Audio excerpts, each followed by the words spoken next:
Call to order the City of Cannon Falls City Council meeting for Tuesday, February 18th, 2025. If I could get a roll call, please. That's all right. Diane Johnson. Absent. Zimmerman. Here. Chad Johnson. Here. Jepson. Here. Novak. Here. Cronenberger. Here. Montgomery. Here, please rise for the Pledge of Allegiance. I pledge allegiance to the flag of the United States of America and to the republic for which it stands, one nation, under God, indivisible, with liberty and justice for all. Before I ask for an approval of tonight's agenda, we are going to take council business item B, and we are going to postpone that to our next regularly scheduled city council meeting because the representative for Three Rivers Community Action was not able to make it here tonight. So we did, as the finance committee, discuss that, but we are going to move that to our next city council meeting. Okay, so with that change, I would seek a motion to approve tonight's agenda. So moved. Motion from Jepson. I just wanted to bring down, I don't have in front of me the one about the signage. Yep, that's not right. Right now, we're just approving the agenda as Okay. it sits in front of us. Okay. So I've got a motion from Jepson, Second. second from Lisa. All those in favor? Aye. Opposed? All right, so we've approved tonight's agenda. Public input. Public input is intended to afford the public an opportunity to address concerns to the city council. The public input will be no longer than 30 minutes in total length, and each speaker will have no more than 3 minutes to speak. Speakers may address topics relevant to the governance of the city. Speakers must sign up in advance and must provide their name, address, and the topic they intend to address. Comments must be on topic, respectful, pertinent to city business, and adhere to the applicable data privacy rules. Any speaker that violates these rules will be asked to sit down, and if the speaker refuses to comply, they may be removed from the meeting. Speakers shall not address topics that are the subject of a public hearing.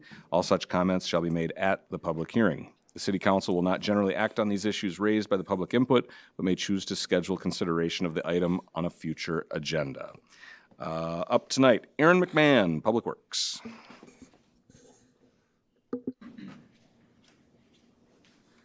Hi, I'm Erin McMahon, Hoffman Street, and I'm actually not here to talk about the track tonight. I know, surprise, but tangentially, I will say that I'm here to tell you that there actually is something for parents to bring their kids to do in this town that's free and fun and amazing thanks to our Public Works Department. Our figure skating rink and the hockey rink are in pristine condition, and I know that's really hard to do because there's not a cement slab underneath that pleasure rink. So thank you, thank you, thank you. And I'm telling you, it's free, and you can make as much noise as you want, and no one will complain. It's wonderful. Thanks. Thank you, Aaron. Next up, Kurt Beisel, Racetrack. Oh, and there was no one there on Saturday. I was there twice. Nobody there. No parents with their kids. Crazy. Thank you, Board.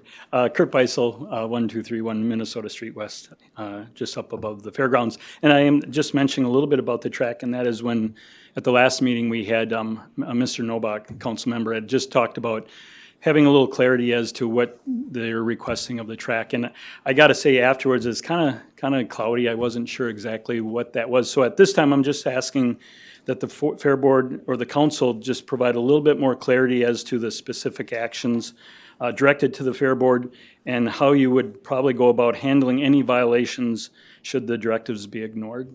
Thank you. Thank you, Kurt. Last up, Jerry, Racetrack. Good evening. I'm Jerry Shannick, 101 Tamara Lane. And I was wondering what is the status of the track right now? It was deemed illegal before. Now, is that changing or not? Because the representatives from the fair said he wasn't going to be here this meeting. But I wondered if there's anything that you know that they're going to talk about. And if there is, I'd like to know what it is so we know what the status is on that. And that's all I would like to know. Thank you. Thanks, Jerry. Again, usually public input is not a question and answer, so I'll wait till the end when we go around the horn and just give a quick update. So That gets us to consent agenda. Tonight's consent agenda items may be adopted under one motion as presented or may be removed for discussion and resolution as council business. This is what you're talking about here. Item A, just and correct claims for the accounting period ending on February 13th, 2025. Item B, meeting minutes for February 4th, 2025, council meeting. Item C, approve St. Olaf internship program and hire Jane Spading of the ambulance department. Item D, resolution 2804, authorizing a utility adjustment agreement with MnDOT. Item E, approve submission of grants for wayfinding signage for City of Cannon Falls Trail System. Item F, set joint work session with Planning Commission. Item G, approve 2025 street maintenance projects. And item H, approve purchase of pickup truck and boss plow for Public Works. Is there anything the council would like to be pulled down? E? The signage? Yes. Wayfinding signage. All right, that'll get moved to City Council Business B. Anything else from the council? Hearing none, I would seek a motion to approve tonight's consent agenda. So moved. Second. So, Matt, I Yep. do have to say, sorry, I got to get on my high horse here, but before we get to any of this, I do work for MnDOT. I just want to be clear. So my policy here is I'm a resource for you guys. Just if there's any inner workings that you need to know about or I might have knowledge of, I can totally help you with. But my policy is going to be to abstain from anything MnDOT related just because they're my employer.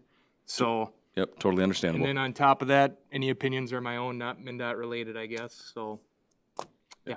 So I'm going to abstain from item D. All right. Thank you for letting everybody know that. If you just want to abstain from the entire consent agenda to include item D, that's absolutely fine. Up to Totally you. fine, yep. So for the rest of the council, a motion to approve tonight's consent agenda. Did I get the? Yeah, me and then Diane. Yep.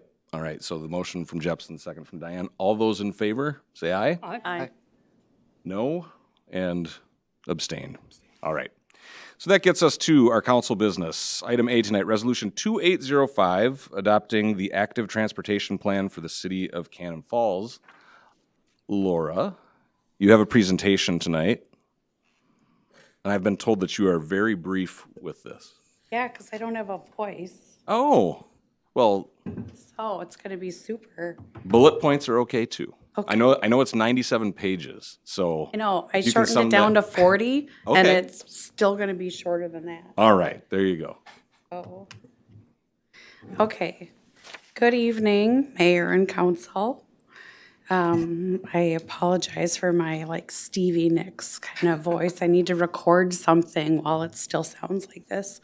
So first, before I even get into this, I want to ask, did you look at the active transportation plan? Even if you didn't memorize all 96 pages, did you at least look through it, kind of get an idea about, okay, great, because then that will really reduce my presentation.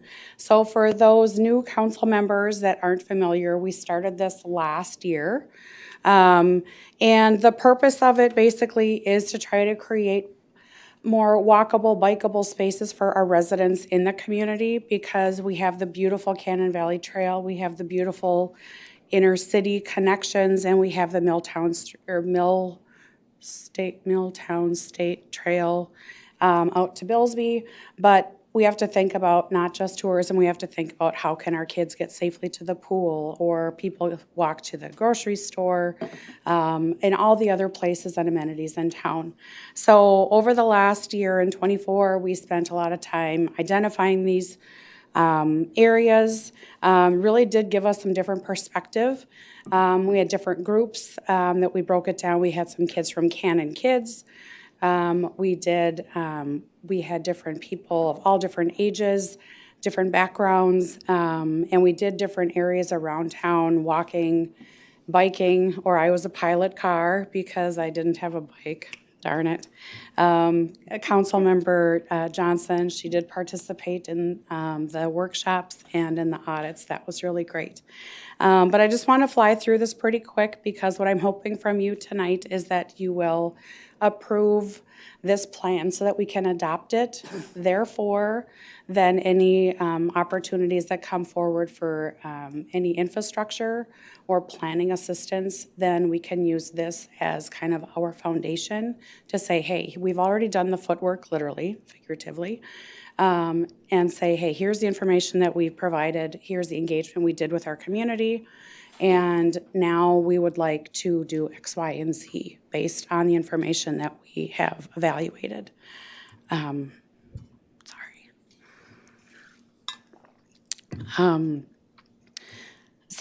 I'm, like I said, I'm gonna buzz through quite a bit of this. What I do like is that they did take photos throughout the process so that it is actually personalized to our experience.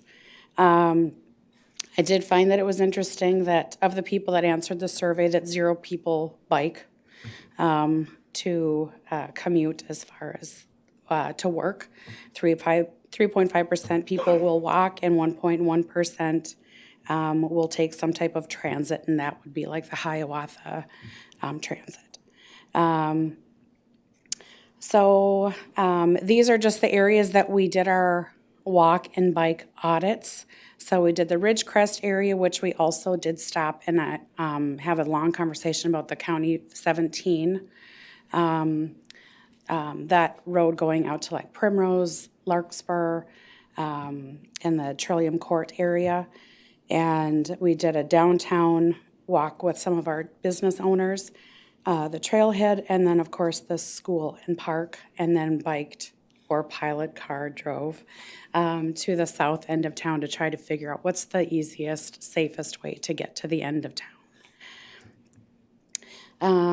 Again, it was really great to incorporate the students into it and kind of get their take on it.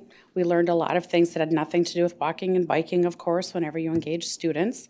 Tony Hahn from our Public Works, Parks and Streets Department, he did participate, which it was really good to get his perspective as well. Then,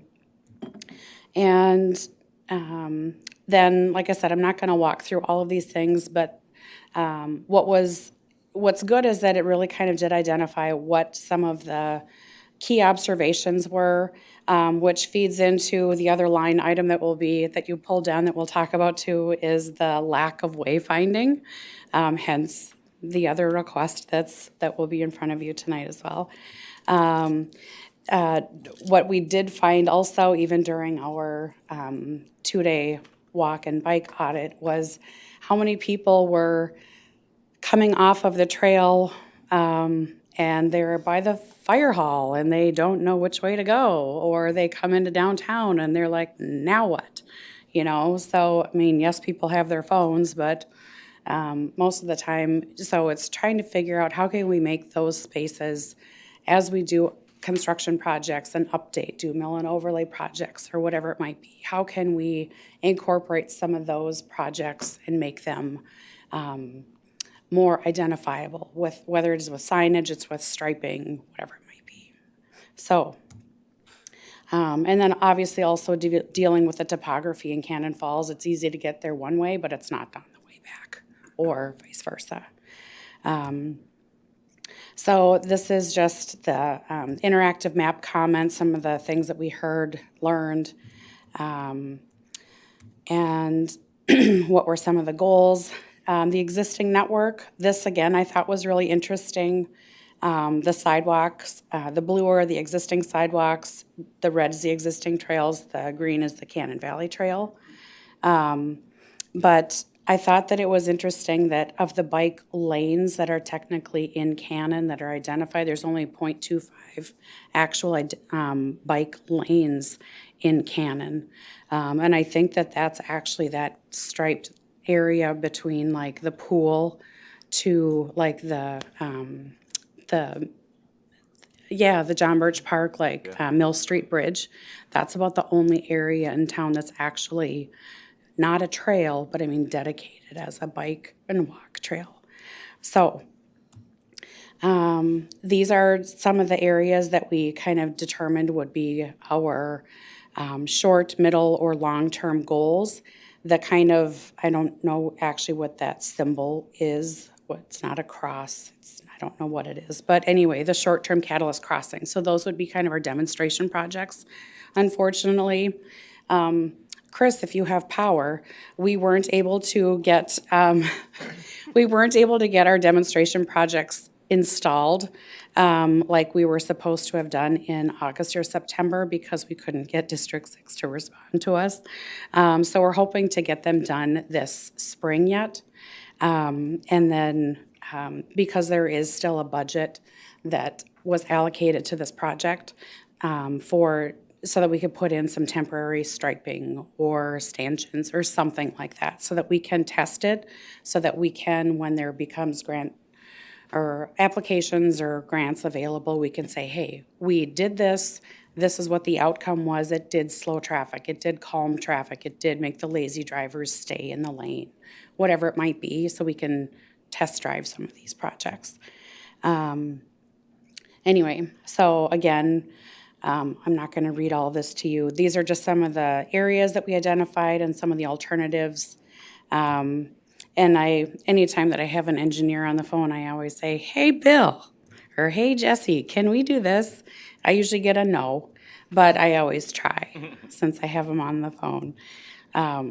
So that's why I say, I know, I just used to sell shirts and pants, but it's worth me asking if we can tunnel under something. So, so like I said, just kind of buzzing through all of this, but if you can lie to me and say you read it. If you didn't, I do encourage you to go back and kind of look at some of the things, because in the positions that you're in, it is something that we do need to think about as we go forward as to like, hey, there's a project that comes across in your packet. Hey, have we thought about how this is going to connect to such and such? So it's just something that we need to be thinking about as we go forward. So with that, I would ask for a motion to adopt, and or I would ask if you have any questions about it. I do have some questions. Yes. So first off, was WHKS or Bill included in any of this or not?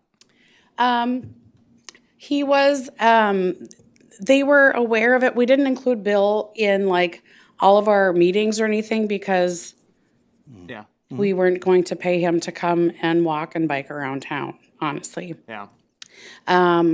But he was aware of the project initially, you know, like as far as like the, you know, application, all that kind of stuff. And we did talk through a few things, but as far as like him sitting in on the meetings, we didn't have him sit in. I guess one of my concerns, I guess it's just kind of a missed opportunity, I think. And I guess I don't know this for sure, but the plans, we just kind of approved in the consent agenda, the plans for the mill and overlay unofficially. But for Highway 20 and 17, that looks like it's one of our short-term crossings. So it's just and I already let you know about this, but like, was anybody aware of that? Like, if we could get that as part of the project that's coming up with this mill and overlay, that would be huge. Right, and that's what I had actually asked him. I had asked him about it because after I'd seen it. Yeah, so after the Public Works Park meeting last week and I saw that, I took a screenshot of it and I sent it to him and I go, hey, can we do this? And because of this plan, can we add this? And he goes, here's the deal. There's not a sidewalk across the street. You're not going to be able to add that. Yeah. So I'm like, can we add a sidewalk? You know, so of course then that just, you know, then that's the ripple effect. So. Which is, yeah, and reading through here, I mean, I thought I saw that road might have been due for 2032 construction, so we just missed out on like 8 years potentially or whatever, so. Yeah, and, you know, and when we did the audits in town, that was right at the time when MnDOT also had just told us that they were gonna be doing the ADA, the ramp, the bump outs and everything like that. So we actually, this thing was revised, I can't tell you how many times because of, oh, we're having this done or we're having that done. So, so there were things like, oh, we should have ADA ramps, but I'm like, oh, wait, we are. Yeah. So we did have some things revised, but yeah, so there were some things, kind of some aha moments that came out after that. The only other thing I wanted, and Jed, just maybe keep it in mind, like when we do this stuff, like I think this is great stuff, right? But if people start bringing up, hey, we want to paint green painted bike lanes and stuff like that, don't forget if that's like a local road, that's utility cost for us or upkeep for us to keep painting those green and stuff like that. And I don't think some people understand that or realize that. It looks great on paper. Right. And then on top of that, when you introduce all those curbs in the median, stuff like that, that's gonna be a pain in the neck to plow. Just think about that stuff. And that when was a you're- lot of the discussion too, was especially like on 19, like trying to figure out, okay, this is our, how can we safely get kids, or how can we add an additional crosswalk? But that's a huge thoroughway for implements coming in and out of town, you know, I mean, so how are we gonna get a tractor to drive across a median with trees? Okay, not gonna happen. So what's an alternative? You know, so what are some ways we can visually narrow a channel? Well, maybe it's just painting. Maybe it's adding school crossing. Maybe it's flashing lights, you know, so that's, it really did generate a lot of conversation for some of those things. But yeah, like I said, anytime I have an aha and I have a Bill on the phone, I'm like, hey, can we do this? And he goes, no. So. No, this is really well done, and I appreciate the work, and it looks good. I'm gonna stay No, again, and, so. and I get that it's not gonna be perfect, but it's a start. Yeah. You know, it's the beginning of something, so. Yeah. And it's great. And it's been a work in progress, like you said, for multiple years. And I think that when you look for the future, that slide says 20 years in the future, what are we going to be? And I think that biking and pedestrian safety it's nice to see that it's a priority and we're working towards it. Right, yep. With that said, I would seek a motion to approve. So move. No, I don't like it. I don't want the town to look like Northfield with bike lanes going everywhere and running through side streets and tearing things up where the public works, like he said, plowing. But you also tied this in with a lot of safety concerns, say on Highway 19 by the school, like a possible roundabout in the future to slow the traffic down. Well, that kind of thing makes sense, but it's all tied in together. So I'm not going. It's the whole thing for safety, and then each thing they're gonna come in for and say, can we do this? It's not, they can do anything. So here. we can do anything? So They if they can want to do make the anything. They're not Cannonball gonna apartment ask. trails, like, that's just an idea? Or it's in here and it's on the works and it's in the future? It's not 97 pages of projects that we will work. They're all ideas that we would be working Yep. towards. It was a matter of getting, identifying the different areas where there's either obstacles or there's difficulty in getting from one place to another, where maybe there's not a crosswalk, or maybe there isn't a safe route to get from one place to another. So it is more about creating a more walkable, bikeable community. It isn't every project that's in here has to happen. It's more about, okay, what we did, we had the community, we had an interactive mapping tool on our website. And so it allowed the community to offer some feedback like, hey, here's an area that I would love to be able to walk or bike to, but I feel it's unsafe. And you got 70 people out of the 4,000 people in town and 0 of them like actually are using bikes to get to work. And we're talking about it being bike trails all around town for people to get to work when they're not doing that. People use their cars. Streets are for cars. Well, Yeah. Well, okay, Let me- we can continue discussion if you want, but there's a motion on the table from Diane. Is there a second? Second, Second from Lisa. We can continue discussion before we vote, but there is a motion and a second, so we will come to a vote very soon. If there's other things that people want to say, feel free to make your point. I was just gonna, Chad, some of what we did on this was took where we wanted to bike now, like 17. We like it so that your kids don't die on their way into town, because they're gonna wanna go to the Dairy Inn and get ice cream cone. And so we tried to look at things where it wasn't just people going to work. It was, how do we get our kids safely from point A to point B? And, you know, even going over to the swimming pool. Well, they've got a kind of safe route to go, but they're not going to go there. They're going to go straight across and, you know, do the suicide route. So we really, these are ideas on how we can make it safer for all of us to get around town. There's good ideas mixed in with the bad ones. So. Well, right, but these are just ideas. They're not a checklist of things that we're going to spend money on doing each and every one. And just a reminder, that study might show that there's that few of people that are using their bikes to commute to work, but we also live in a community where we have over 100,000 visitors a year that ride bikes. And they might park in downtown at the trailhead and they might just use the trail, but if they do decide to go down Mill Street to go get their coffee and their, just so everybody knows, we've been having issues. John can, Yeah, we've been having issues with the fire alarm all day, so it's likely a false alarm, and the police chief is checking in right now. apologies to those that are watching on YouTube. It exists. So, so we are might not be a heavily used bike community of people that are transferred to work or school, but could we get there, and do we have visitors that already do that? We absolutely do. We're probably one of the more bike-friendly communities in the region. So, And we also would have to, any of this stuff that costs money, we have to vote on it. yeah. So nothing's a done deal. All right, so we have a motion and a second. All those in favor say aye. Aye. Opposed? Me, yeah. So that passes 4 to 1 no and 1 abstainment. All right. Item B in city business is going to be, Chad, you pulled down approve the submission for grants for wayfinding signage.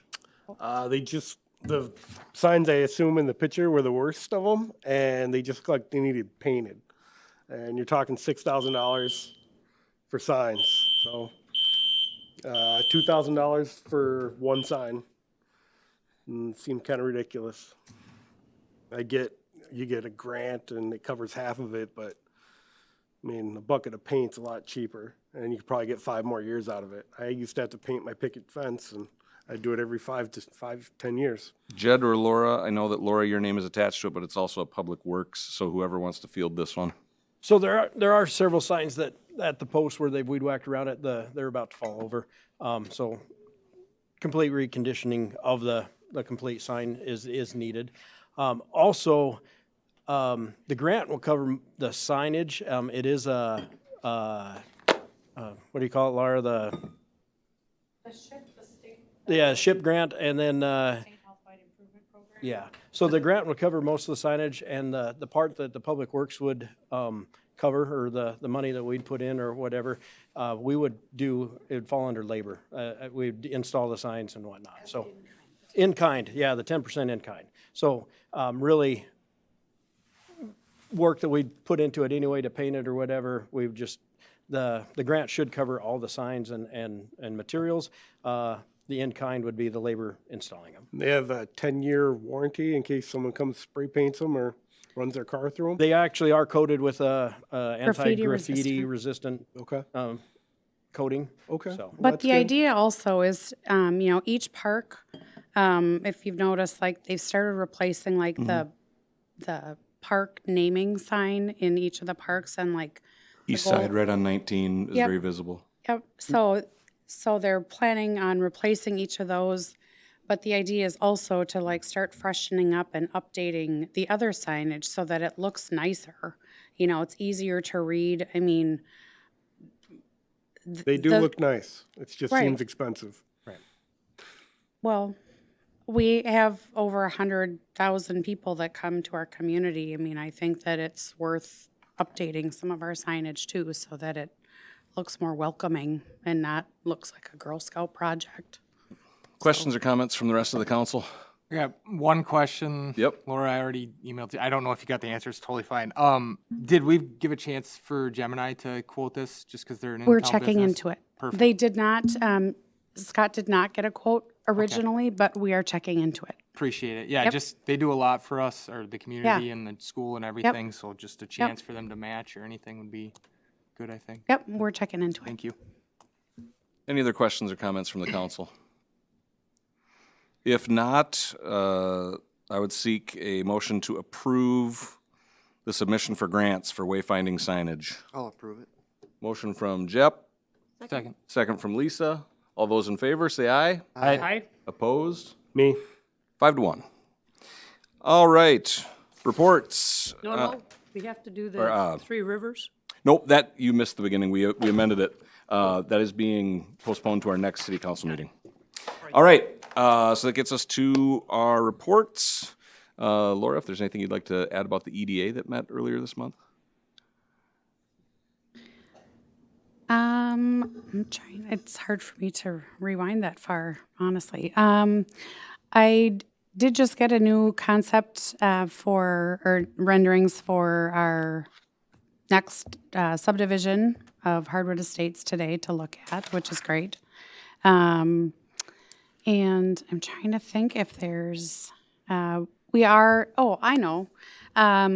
going to be doing a kind of a collaborative strategic planning meeting with the EDA, the economic initiatives, the chamber, some of the school board, a couple of school board members, and then some of the administrative members. And just to kind of think about, instead of working in silos, what are their goals? And then where do some of our visions align that we can start working on some projects together or using our resources smarter? And that will be coming up at the end of the month. So it'll be posted just in case there is a quorum, but it's not necessarily a public meeting, but it is going to be something that we're going to be sitting down together and working on. So that's coming up at the end of the month. All right. Public Works and Park Board also met on February 6th. They pretty much had everything in I was the going to say agenda. consent agenda. Yep. All right. All right. We'll head around the horn. Jed. We were able to burn our brush pile last week, so it is still kind of smoldering, so I do apologize for the smoke, but I think for the most part, we had perfect weather and everything, and it's drastically reduced in size, so really good. Councilmember Chad Johnson approached me and would like to take a tour of our waste plant and get familiar with some of the city infrastructure. I'd just like to put out the invitation to any other council members that are interested in that. Give me a call or an email or whatever, and I would love to facilitate that for you. So That's a great idea. other than that, that's all I got for now. All right. Thank you. Laura, anything else you'd like to add tonight? Tim, good news tonight on that consent agenda. That's cool that St. Olaf is doing that. Yeah, so I have a kind of a list of things. I know I don't make it here often because usually I don't have much business for the council, but we constantly are trying to figure out ways to innovate and try to get more staffing. And prior to COVID, we had a great relationship with St. Olaf and getting their kids because they do a lot of healthcare focus. And when the small virus came, it kind of shook up the apple cart, but we're back in, and it's great. We're getting a lot of young kids that are coming in, and now we even have one of their professors working there, and he's really been kind of the push for this because St. Olaf is really trying to get their students in the congressional district number 1 opportunities and really try to focus on rural healthcare. And we're the only ones really willing to partner with St. Olaf and say, yeah, let's bring your students in and give them some experience with the expectation of them staying as employees and helping us out for possibly 2-3 years. So I think it's going to be a great investment. Jane is very on fire and wants to do a lot of things, and it's going to be great to have that energy. So thank you guys for approving that. Cheryl Stelrick's been a long time volunteer for us for a little over 10 years. We submitted against her wanting it, but we submitted her recommendation to become a Minnesota EMS Star of Life, and she's been approved, so she gets to go up in March up to the State House, get toured around, and there's a ceremony afterwards, so that's pretty cool. She's very dedicated to the service, and she picks up a lot of hours. So we also have the EMT class going on, biggest class in the 10 years since I've been here. We have 18 students from all over, and it's just great. A lot of people we'll be working with, either from Randolph-Hampton Fire Department, Measville Fire Department, but there's also some local people, so hopefully we'll get some people out of that class to also join our service. We did a big training last week on stroke care, and that was a lot of fun. We're going to be just implementing a few more things to our assessment toolbox, no cost, but just some different ways to identify when a person's having a large vessel occlusion. And what treatment would happen is we'd probably take somebody straight to like St. Mary's or Regions or United, which are comprehensive stroke centers. So hopefully improve patient outcomes is the ultimate goal. And lastly, we got half of our radios that Laura wrote the grant on with the fire department. So they're in the process of getting programmed right now. And then I'm going to be able to install a bunch of those. The fire department will have a little extra in cost because we're reconfiguring a couple of their trucks, but they're going to send those to a person that knows how to wire those. But it's exciting that we're getting that technology because it's super expensive. So, and lastly, we're still working with a consultant. We're really close to start bringing some stuff back to the council. The last thing we're really working on right now is what is the cost per person, what it costs if we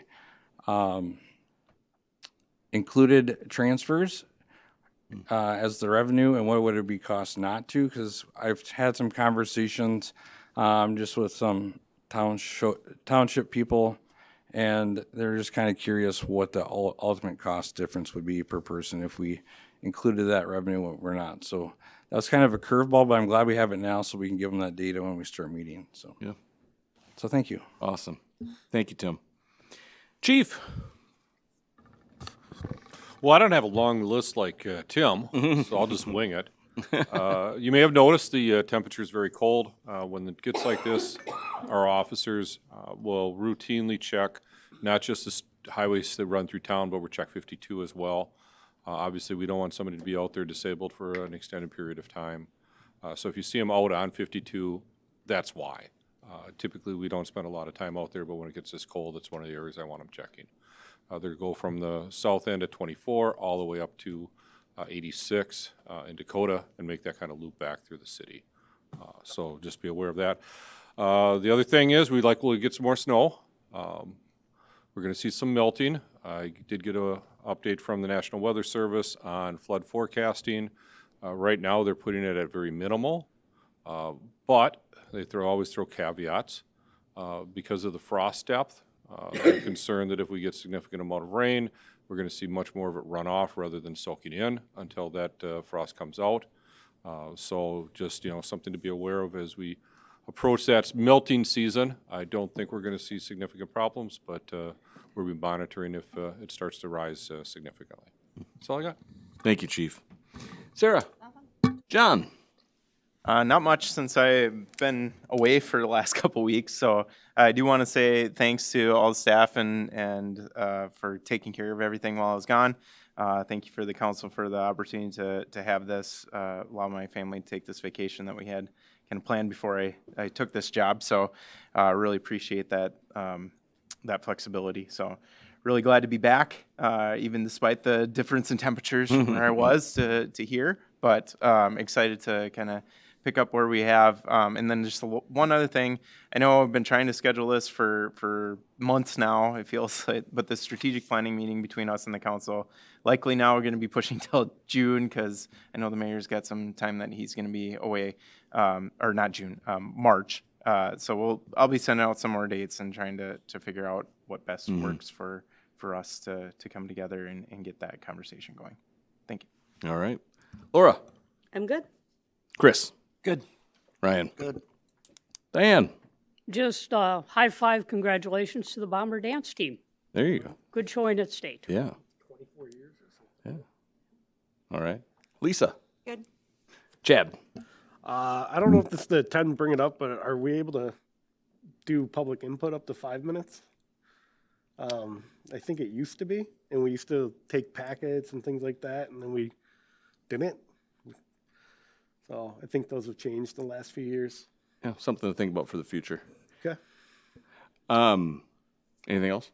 I've been getting a lot of people asking about Quick Trip. Is it in the works? Is it not? Did we stop it? And as far as I know, everything's still there. We were working with, we did the grant, and we're working on the state for, I'll let John take over, but. Yeah, happy to give an update there. We have met, there was a traffic study that was completed by Quick Trip and their consultant engineer, Kimley Horn. We met late January to go over that with MnDOT, so at a staffing level. So we've reviewed that with them, and it's currently, to the last of my knowledge, it's currently still with MnDOT and coming up with their opinions and comments on that traffic study and whether or not that they have any recommendations for changes to it. But to the rest of our knowledge and awareness, it is still in the works. Okay, thank you. I appreciate it. All right. I just want to go back to thank Jed and what Aaron had said. I've seen a lot of kids that have been using the ice rink this year, and they said that it is in really good shape, especially early on the season when it was cold and there wasn't a lot of snow. They said that it was just perfect. And you guys went and resurfaced it not that long ago? Today. Yeah, so it's perfect. And the warming house, there were kids that ordered pizza and they were playing hockey and boot hockey and skates. And I mean, it's been great. It's been a good year for it. Enjoy it this week with 40 Yeah. and above temps next week. It's not going to stick around much longer after that. Right. So enjoy it while you can. I felt like I had something else, but I'm just I'm escaping. I'm going to be gone for a work trip to Chicago. Is that the week that you were thinking of trying to have that meeting? Yeah. So I will be gone. Jerry, I'll be happy to talk to you right here after the end of the meeting. All right. If I could get a motion to adjourn. So moved. I got a motion from Jepson, a second from Diane. All those in favor? Aye. Opposed? We're adjourned. Thank you, everybody.